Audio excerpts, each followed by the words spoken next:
Hello, everyone, and welcome to Rival Bros, EPL across the ponds. And tonight, for the very first time, we are also live on Facebook.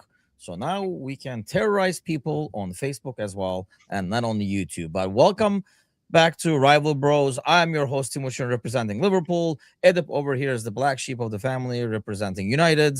I am under like a ridiculous storm over here. So if I just take off flying or the roof just caves in suddenly, you'll know why. Because, yeah, it's frightful outside, unfortunately, after a really beautiful couple of days over here. Rain, storm, all kinds of stuff. But needless to say, these two guys over here, the dogs are freaking out because it is pretty rough out there. But what's even more rough is the state of our teams. Probably. So well, speak for yourself, really. I mean, we are. I think we are doing okay with the I expectations. guess the bar is low when you lose to a 10-man team. But let's talk about that, actually, because last time we were here, we talked about the Wolves game, and we kind of like looked forward to kind of predicted. You actually were predicting a win against Newcastle away, which is, I think there's no. I guess I was going to ask you that because there's no shame in losing away at St. James Park just because of the place it is, and it's a tough place to go. It's a good team and stuff. Does the fact that they were 10 men and all that make it worse? No, I think we have seen a lot of times that 10 men can play better than 11 because of the formation and the shape of the team. I mean, 10 man Juve came back from Galatasaray. Well, didn't they? They were actually one up. They played about 60 minutes, 10 man. We have lost numerous times, like as Fenerbahce. So I'm not stuck to the fact that we lost to 10 man. It's really one of those games, and it had to happen to Carrick at some point. So I think, as you say, it's better to have happened in a difficult place. They weren't winning at all, were they? Really, before that game. So that was really important, and they had the lead last night or your afternoon against Barcelona as well, only to concede 90 plus 6-6. Because they scored late as well. I did not get to, after like watching the Liverpool game, we knew the storm was going to come. So we did our walk basically before this thing hit over here. So I did not watch the afternoon games. I did watch because I was told as I was walking, I was looking at the phone, and the guys on the panel show, an American Scouser, Glenn from Brantford, who will be joining us actually on some of the episodes over here on EPL Across the Pond. And he was saying, oh, yeah, you guys got to watch the first 3 goals of Tottenham Atletico Madrid game. Have you seen these goals? I haven't actually, but I know they scored 3 in 15, and he had to sub the keeper. Yeah, I mean, it has to be. You have seen some goalie errors and like bad errors, right? But you never see. I mean, heck, famously, Karius in a Liverpool, like Champions League final with or without a concussion, whichever way you look at it. But we've seen it throughout, all kinds of stuff. But you never seen like 3 of them. I mean, the second one is not him. Second one is Van der Ven falling. But the first and third goal, I mean, I felt bad. I mean, I laughed watching the highlights because it is comical. Like what's happening is comical. It's like you could, like they make these videos. What do they call those? Like goofy things happening. It's not like outtakes, but you know what I mean. Follies or whatever they call them. Yeah, bloopers, don't they? Kind of like bloopers, I guess. Yeah. So, I mean, you could make it in the first 15 minutes in the Atletico Madrid Tottenham game. It was that bad. So, I laughed watching the highlights, but then, like, I saw the dude being subbed off and like kind of like being consoled, leaving, and I felt bad for the dude. I mean, I don't know how he recovers from something like that. We know what happened to Karius after that final. He didn't help his cause, by the way. That's a total different and long discussion, probably. But I don't know how that kid recovers from that. I mean, we're saying they're kids to us in terms of age, but yeah, that's tough. That's tough. But yeah, so I did not get to watch the Newcastle game. Look, like I say, Newcastle is a good team. I think they are one of the best all-around midfields in the league. I think they are missing Isak. They are missing. Yeah, exactly. They lost a very important lifeline, um, and even then, I mean, our game, for example, Newcastle looked really um, a lot more stronger than the United team, and I think St James Park is making sort of Yeah. the way for that. Even if they weren't winning, it's an important game. It's a United game. A Barcelona game is coming up, so I think. The odds were against us still. Even then, we could have walked out there with a point. I think that would be a fair result. That's what I thought. Yeah, like I said, I just watched the highlights of the game. I just know, like we were talking during it, I think too, that they were down to 10 men and all that kind of stuff. So Yeah, that's why I wanted to get your take if you took the loss any harder because it was against like 10 men kind of thing. Otherwise, under normal conditions, if you lost away at Newcastle, I mean, if you're in a title race, it's a big deal. But for our teams where they're at Champions League spots and stuff, it's not a that's the horrific thing, result. isn't it? I mean, you have a chance of really sort of opening the gap and really strengthening your position on the third, and you go and lose like this. That's an opportunity missed, I think. I feel the Even if pain. we got The a same point, thing for that would be. Liverpool. Like, Yeah, in a week where Villa, United's losing, yeah, you could have just increased that, basically tightened it exactly. up and make it really tight up top. And it was against Wolves. So, I mean, we talked about that. That was kind of like a devastating thing. So, obviously, you guys did not have the FA Cup. Liverpool does play Wolves again. This time, they convert. I We mean, we see it tomorrow in the Champions League game too. If this team converts chances, they would probably win a lot easier. Even yesterday, in the first 5 minutes, they should have probably been up by 2 or 3, and they waste those chances. And even afterwards, Ekitike misses a 1v1, McAllister misses in the box.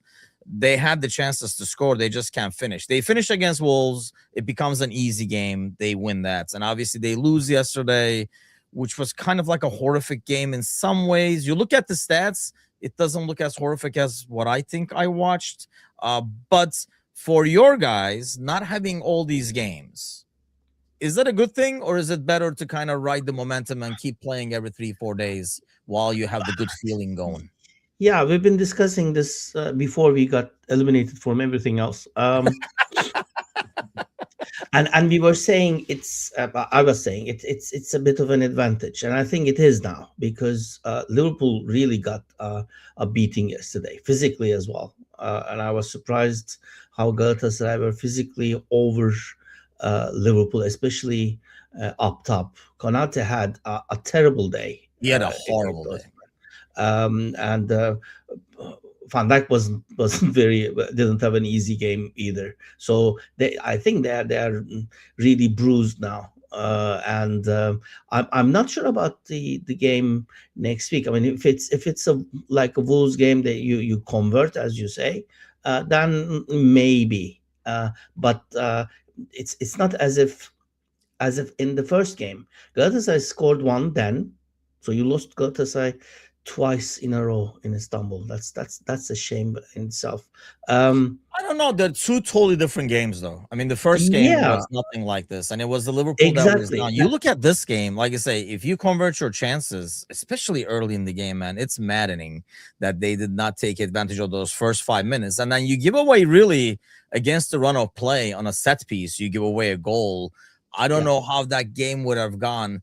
Them not having fans, I don't think is a big deal when they come to Anfield, even though we know Turkish fans can be loud. I mean, we saw in the Forest game how it looked like it was like a Fenerbahce home game for the most part, especially since Fenerbahce had the run. The only thing is, I don't know if Galatasaray is used to sitting back. It's not a team that says, okay, let's just it, sit back and counter, because they can if they wanted to. I just yeah. don't know if they're not built for that, let's say. That's what I was going to say. The first game they did sit back after they got the lead. Yesterday they scored, didn't they? Really, it was like a touch and go. That was a very quick offside check, by the way, wasn't it? I mean, the goal you conceded, The the second one you're second goal. saying? Yeah, I mean that was Yeah, that that was was tight. really That was close. really tight, and it was fast. Which, I mean, I don't understand why it wouldn't be fast, because there are lines, right? Like Yeah, it but should be a lot I'm faster. considering. Yeah, but considering that they were sort of, it was closer than, yeah, that's an offside thing. And I didn't They see watched the the Liverpool goal forever to overturn they that one. watched Liverpool go forever. Yeah, that's correct. But I mean, both sides could have scored. So Galatasaray didn't sit back, and Liverpool didn't look comfortable at all because of that. So they were countering quite fast.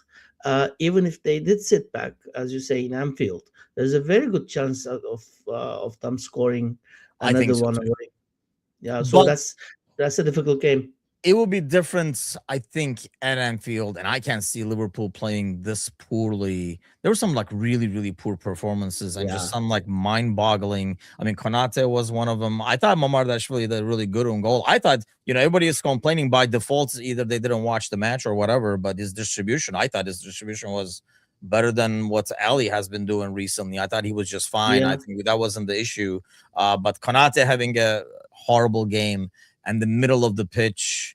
Viers was winning a lot of balls, but he was not good on the ball. Yeah, we just did not have Ekitike. Yeah, I mean, we're gonna definitely talk a lot about this on American Scouser. So if you want like full Liverpool analysis tomorrow morning, we'll be live for the morning coffee and tea. Actually, in about like 10, 11 hours from now over here. So yeah, do tune in for that because we'll definitely analyze a lot of the stuff that I found like really odd. And we'll see what enough to change it. yeah. In most cases it is, so it is a huge advantage. And if an early goal comes, we saw how even they had, you could argue, actually, let me ask you that, like against Juventus away, they went into full panic mode really freaking fast. Yeah. Is that because they went there too comfortable? Because they're not going to come to Anfield as comfortable, like they don't have a 3-goal lead. No, that's it. I think even if they were comfortable, it would be embarrassing to give away the 5-2 lead. So I think that was another factor, because I think they will not come to Anfield like that. No, yeah, So and another yellow, I think two yellows with Barish yesterday. Van Dijk saw yellow. yes. Sanchez won't be playing uh, Yeah, because he he's got a going to cheap miss. yellow at the very end there. He got a very cheap yellow, yeah. So he's not going to be there. So that's probably an advantage. Lemina will be staying in the back. I don't know. I can't see them as in the UVA game. I'm thinking you guys will have a very difficult time, to be honest. I don't know. Depends on like how we open them up and stuff. Really depends on how we are playing. That's the problem with Liverpool right now. I think is on any given day you don't know what you're going to get because really Yeah, depends on if you're taking your chances, if you're taking your set pieces or not. And let's talk about that because you look at the set pieces and Slots talked about this in the post match, and I do have to agree that the ref was blowing the whistle instantly, like not yeah, letting anything happen when Liverpool was taking corner kicks. It was almost intentional that they were like, hey, watch for Prem. I'm looking forward to watching the Leverkusen Arsenal game tomorrow to see yeah, if it's refereed the same way. It's almost like rest of Europe is trying to level the playing fields. They're like, hey, let's not have them do these set pieces because he was blowing the whistle instantly the moment there yeah, was contact. Whereas if it was happening in our box, it was taking some time. So like he was yeah, letting it play a little bit before he called anything. That has to be by design. It just looked way too obvious, right? Like yeah. they're refereeing it like that's on purpose, or like I don't know if you watched the Newcastle game. Like was the Newcastle game the same way, where they were But calling not it not easier? really, no. But I think Liverpool. But I think that would be interesting to see Arsenal, as you say, Yeah. because they are the culprits, aren't they? Really, on this thing. Yeah, if I'm Uh, Arsenal watching that game, I'd be like, I hope to God we never have this ref because you yeah, could not touch the goalie. Like it yeah, was like from like 10 years ago. yeah. I think, yeah. I mean, he was way too cautious. But I think I'm not sure the um, if the referees got together and say, listen, we have to be careful with the English teams in this round. We'll see in the Arsenal game. I haven't seen that in the Newcastle game, I to be would not honest. be shocked if there's like an email going out in FIFA saying, like, hey, the point of emphasis this round. or moving forward is this kind of thing. Like how they start going. Remember, like when they were showing the hand, it was like a Yeah, yellow card instantly. Now people are showing it all over the place, and they don't yeah, see yellow cards they're not now. bothering anymore. No, Yeah, so it's like a point of emphasis. Yeah, we're gonna watch this for a couple of weeks, and then hoping that it adjusts. I would not. I mean, honestly, man, we were talking about it. I know we talked about it over we here. I think talked it was about the it last. last episode, right? Yeah, I mean, in 30 minutes, shit, in 20 minutes of the game yesterday between Galatasaray and Liverpool, there was more action than a regular Premier League match. And I yes, don't even yeah. think I'm exaggerating. No, that's right. It was crazy. It was. I But it's think the it same was. for the Atletico Madrid game. Like, Yeah, it's shocking that we have the best players in the world playing the most boring or the slow paced, and it's fast paced when it's in action, I think, but it stops so freaking much. yeah, I think so. That's the thing. But I think the Galatasaray game, I think Madrid game was like that. Well, obviously, because of all the scoring, they were Yeah. coming backwards and forwards to the center. But to be honest, the Juve game was like that as well, wasn't it? It was like a Yes. basketball game even. I think I don't know, just partially how Galatasaray plays too. It's yeah, like very open. I mean, yeah, I felt Liverpool was going through their middle very easy, because we talked about this, like when we talk about Galatasaray on our Fenerbahce channel, we were talking about, like you were talking about, their press and stuff. yeah. You saw that was Juventus struggling with that, because Liverpool didn't struggle with that press. No, You know no. what I mean? Like they were going through it very easily. It felt like almost. So that's why I think it was very open, because then when they got the ball, they could counter right away, and their front three is extremely dangerous. Yeah. Like with like Lang and Barish and obviously Osman in the middle and stuff. So I know the game. I think the teams created some of that pace. But man, I mean, we're gonna watch the games tomorrow too. It is so much more open, and it's so much more fluid. I think I don't care if it's open. I don't care if it's cagey. I just don't Yeah. want it stopping so much. Yeah, I think it's at that point the teams. Well, I mean, if you look Liverpool and Galatasaray, you would think because it's a Premier League team, Liverpool would have the advantage. Didn't look like it because I think because of the teams are being so close to one another, or physically. I mean, to sort of close down the space. Then it goes to like Arsenal is doing, like the set pieces thing. So Yeah, when there's a set piece, it takes longer to prepare for it because they prepared for it yeah, in the practice. So they are taking their time. They're just not sort of carrying on with a short pass or something like that. Even if it's a throw in, the guy comes yeah. from the Well, that's the wherever. problem, because it's the left back that has the long throw in. So he has to Yeah, get his butt all the way from the left over there to send it into the box and stuff. And everybody has to get situated. But that was the thing. Like yesterday, he didn't care. I think in the very first couple of minutes, he talked to Liverpool players. He never yes, talked to the Galatasaray players. He told Liverpool players not to. That's what I mean. It looks so freaking intentional that he yeah, talked to Liverpool players and said, "Hey, don't impede the goalie." And then like he was calling it right away anyway. Like he wasn't doing because we talked about it last week. There's like hustling and wrestling. The ref yeah. calls them both out, talks to them, sends them back in. Those all take time. So I actually, in some ways, appreciate not freaking chatting about it, but it looks very intentional that he was definitely calling it and watching it on one end and didn't really seem to care as much on the other side. No, I think Mamadashvili had a very good couple of I thought so. saves, and I think his presence in the box was okay. He's a big dude. Yeah, he's a big dude. So I think I thought it was not at first because you conceded very quickly. But as I watched the game, I wondered if it was actually better for you that you had Mamadashvili yesterday because they have some presence in the box as well with Sanchez and Osimhen and the set pieces because he really handled that quite well. Would Allison would be that comfortable? You think? I think so. Alep plays a lot. We were talking about this the other day. I mean, he plays a lot larger than his size. Because I mean, Yeah, it's odd to know that I mean, we were talking about this literally like 2 days ago. That he is the same. Ali is the same size as Simon Mignolet, Is same he height. Yeah, really? exactly. That's a shocker, isn't it? Because you would think he has like 4 inches on him because he Yeah, plays bigger than his size, I think, or Simon Mignolet plays smaller than his size, whichever yeah. way you look Well, at it. But that's the second is um, more. yeah, but I think you don't have a lot of.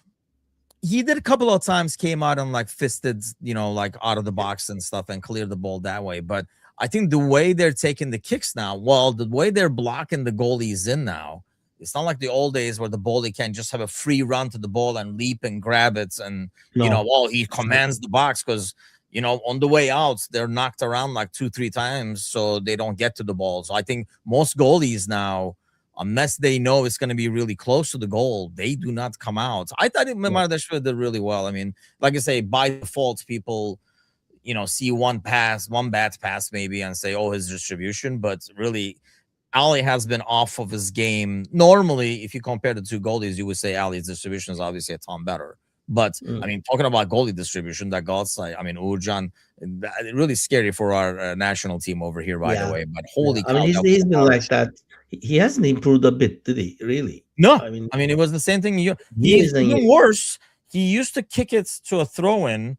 Now he was literally kicking it at Liverpool players, and then Yeah. we just could not convert. Those first 5 minutes, man, I'm having flashbacks. I mean, they should not have. They should have finished that. But No, you that are saying that it is an advantage that United is not involved in any of these yes, extracurricular definitely. activities. We'll see this week, won't we? I mean, I think they will have more time to think and rationalize that loss. I mean, if we were there in Samian yesterday uh, after the Newcastle game and like sort of lost 1-0, this week's game would be horrible because of two losses in a row. So I Oh, okay, think okay. it's sort of mind wise. I think the players are more comfortable. Plus, obviously, a lot of games. I mean, Fenerbahce is having that problem. A lot of injuries and a lot of tired legs after 60th, 70th minute. So Yes, I would yes. expect United to be more physically on in the games, which I am actually seeing, to be honest. Does Villa play tomorrow? I mean Thursday, Oh, no, no, obviously. no. Yeah, they They should be. do. They should. They do play They Thursday. should. Yes. Yeah. So you will actually play against Villa, who has just played Thursday on Yes, Sunday. So exactly. that is So an yeah. advantage in that sense, I guess, because your opponent is too. But what I wanted to ask is, hold on, I'm trying to pull up the recent record over here. Obviously, the roll was going on. Do you? Is it meeting the like where it should be now? Like you had the fresh Carrick run, win, win, win, win, and now it's like a draw, win. It's more like leveling out, but still a lot better than what it was. I think this is the week that we are going to find out before the international break. Um, what I am feeling is it might have been uh, sort of going back to the usual, the service as usual, but now Default they have settings. something. They definitely have something to play for. I mean, we have a spot there. So I think the smell has worn off, probably slowly. They still have a lot to play for next season. And I don't know what sort of the inside the club. There's a lot of talk about you probably sort of read as well to carry on with Carrick and sort of going back to the roots, not getting anybody again, another adventure, another Portuguese or another German or something like that. So let's carry on. So if we decide that, and if the wind is blowing that way, and there are players whose contract is going on, so they will want to play for Carrick and be in the Champions League. I think most of the players do want to play for Carrick because of the way he lets them really on their way rather than dictating to them. But what we they talked should. about this though, right? Like as an interim, you can do that.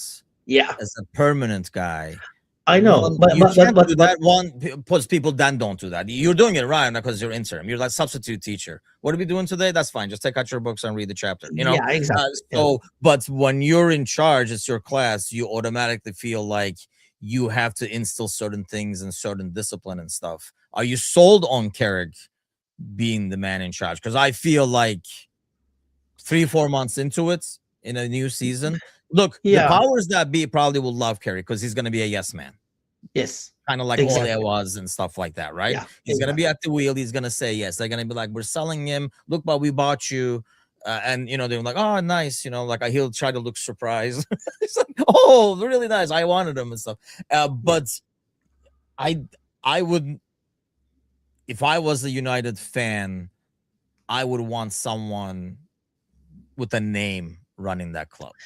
I'm not sure. I'm not sure if that works for United anymore. The thing is, I'm not talking about next year though. It's what the players will be thinking this season. You're right. I mean, it could go anywhere, even with or without Carrick next season. We don't know. So I'm not sure we are out of the woods at all.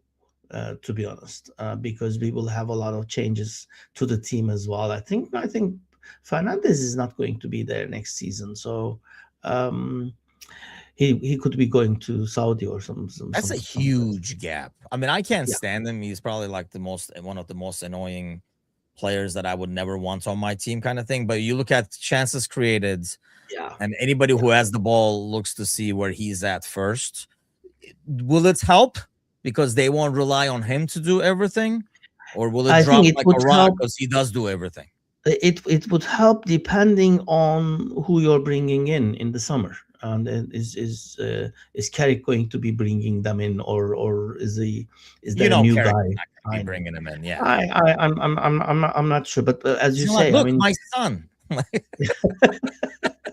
he could be there. I think it's difficult to replace him in that, but I don't think United will be playing the same as if Fernandez was there. Now all the game is going around him naturally because he's the one to sort of control it all. I think if he sort of it's not as if Fernandez is out, you have to put somebody like Fernandez there. You have to just rehash your whole approach, and it could sort of bring out more creativity in other players as well.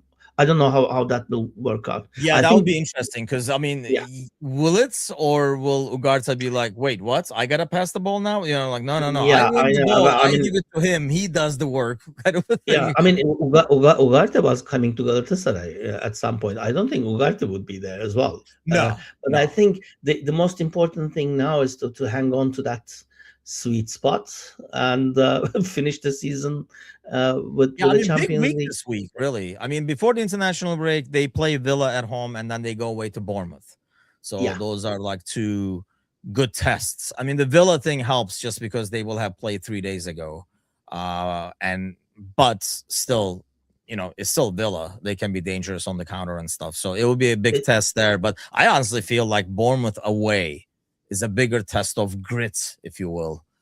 Going against, it'll probably be like pouring rain and stuff like that on a Friday over there before they head over to international break and stuff. So that would be, I think, a bigger test in that sense of the grit, not quality, but like grit itself. But real quick, I mean, I don't know. I honestly don't know why that dude started the game today, but Spurs I think 2 weeks ago when they were getting really close there, it was like, yeah, they're close, but it's not going to happen, kind of a thing. I don't know. It's looking more and more freaking likely the way they're playing more than what they play Liverpool this week.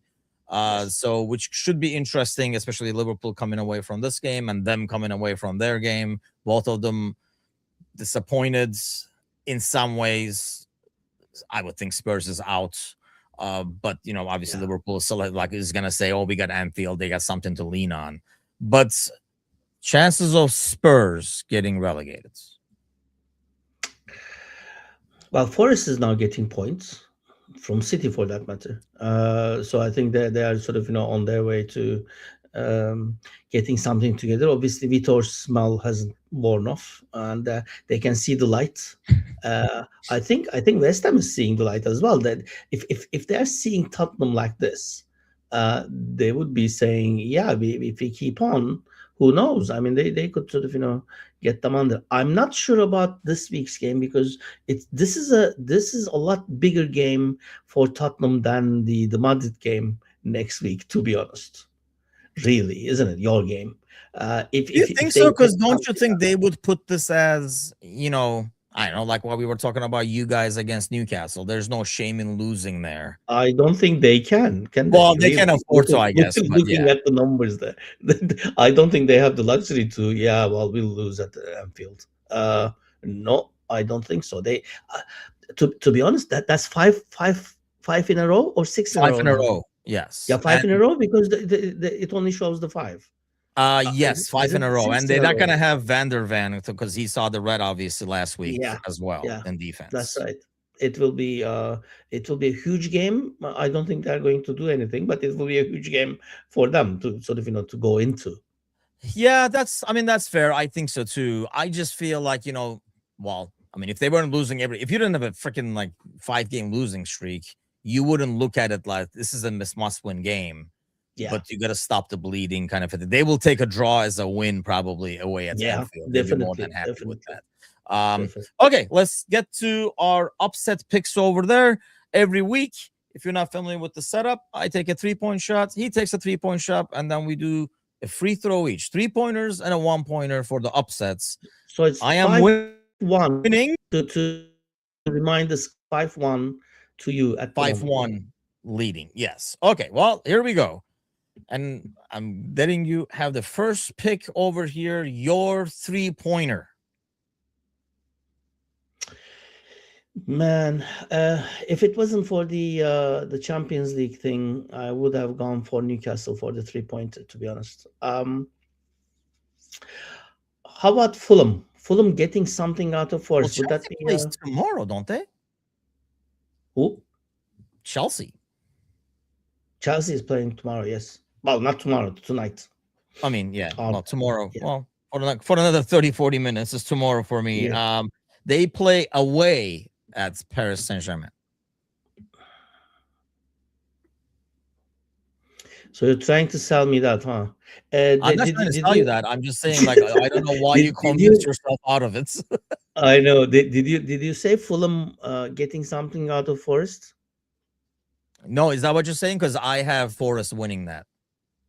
Really? Yeah.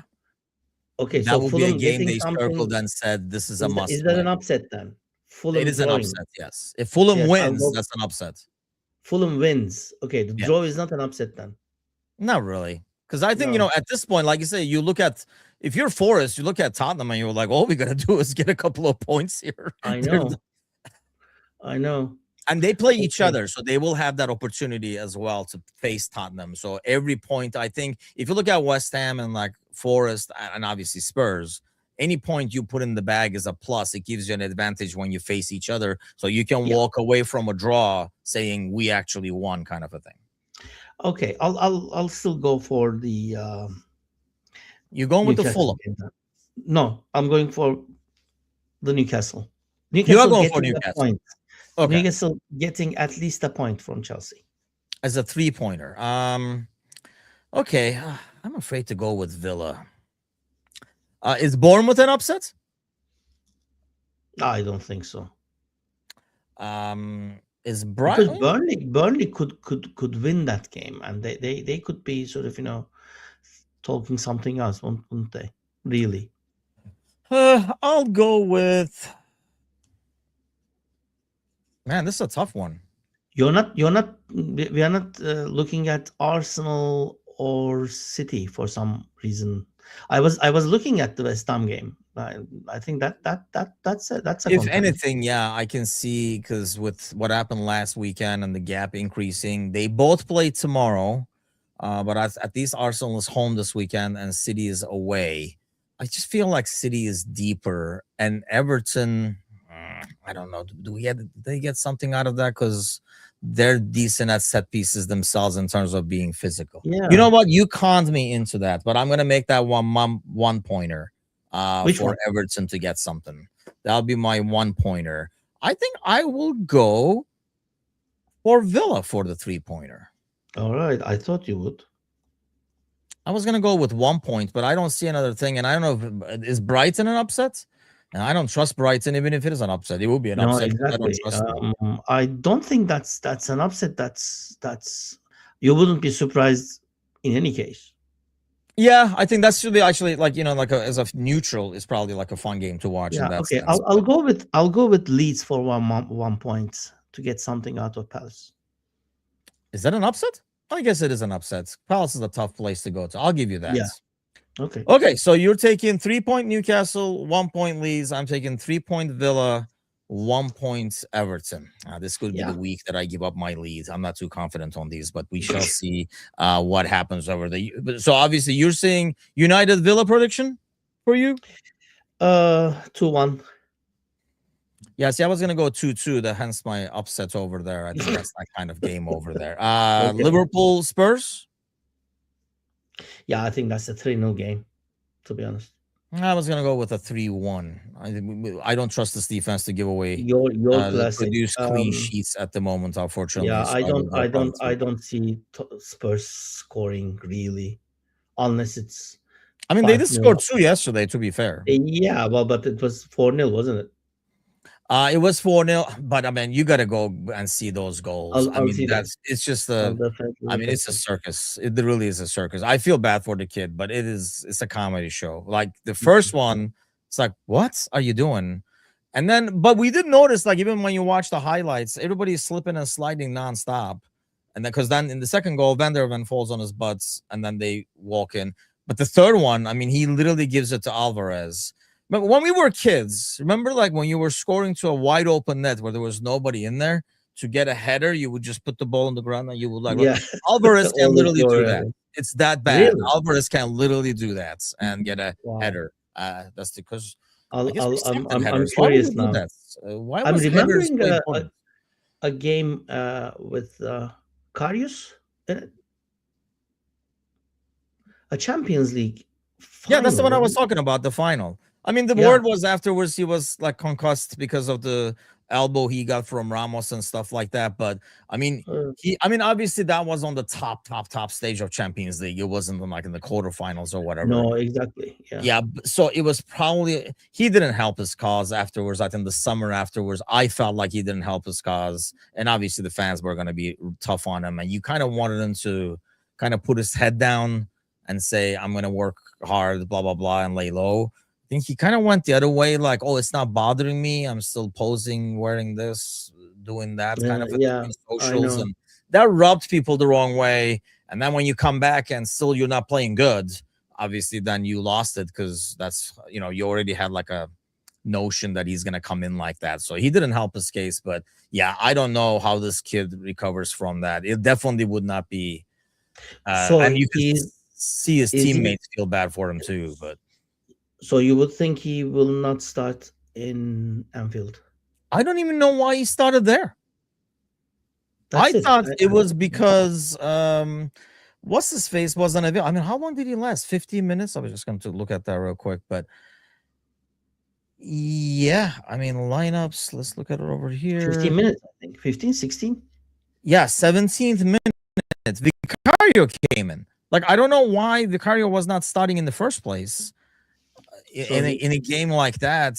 I don't know why they started this kid. Do you think they had a chance? I thought Vicario has been great, but No, but do you think they had a chance if it wasn't for the probably bloopers? not in the long run, but the way it unfolded, they literally had no chance. The dude is literally, I mean, you thought Uğurcan Çakır was giving away goals. This is like worse. He was almost like rolling in and he was getting assists. It was bad. It's bad. Yeah, you got to go watch those highlights. It is a comedy show. But speaking of a comedy show, this one is over. That'll be it for us this week. We'll be back tomorrow. The boys are back tomorrow night.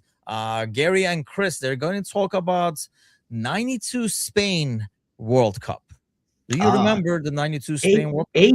82 should be. 82 maybe. Yes. Yeah, my bad. Yeah, how can it Of be course, 92? we had a glass table in the place that we stayed in Saudi Arabia, and The just past tense before, scares me because I don't remember yeah, this. yeah, you were 8. Just before the World Cup, I think the day before, the king died. So Oh, they weren't broadcasting anything. We were like literally waiting in front of the TV to start the football, and they were just one, the mourners came, and then another couple of days of celebrating the new king, shaking hands and kissing and everything, whole day. Like it's like 8 hours and 10 hours of live coverage of the king kissing people, and then suddenly they had the Hungry game or something like that. We were just by chance. I remember because it was something in the house. Like we were worried. We were kids and we were bored to hell. And football and in the stuff. Saudi Arabia I, heat. I really remember mom yelling at us. Oh, the football is on and everything. It was like, and there's another She was game probably we more had. excited than we were. But Exactly. So let them keep quiet and watch the game. The one game there which we couldn't see live because the ref was from Israel. They didn't broadcast the famous Italy versus Brazil game. yes, So that was a good cup. I remember that. So that I'm, was a I'm good looking cup, forward to actually. that. Yeah. I'm looking forward to that. I'll watch that. I'll Yeah, watch the I guys. mean, yeah, the boys will be back tomorrow night, and obviously they'll be back on Thursday for the preview. We are now on Facebook as well. If you're not following our socials, Instagram, TikTok is coming on the way this weekend. TikTok should be live as well. So do follow us there. We're all over the place, coming on strong with new people as well, and hopefully more shows. We'll use the international break to regroup and attack, hopefully. And then obviously the World Cup is coming over. So we'll be doing a lot of stuff for the World Cup over there. But have an awesome, awesome week, everybody. Hopefully better than Liverpool did. And we'll see you guys next week. Take care. Cheers.